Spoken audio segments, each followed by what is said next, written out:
mard odamlar bo'ladi. Qanaqa mard desiz, to'g'ri narsani to'g'ri deb ayta oladi.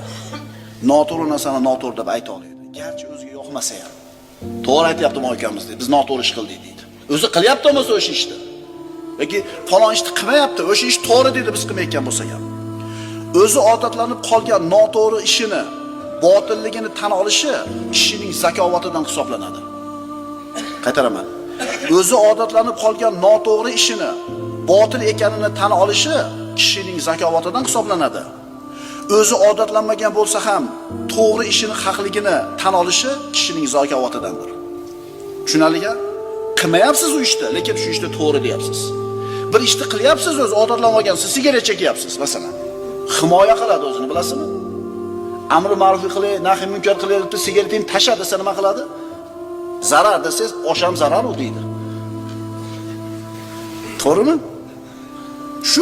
Shu odam zakovatli odam emas.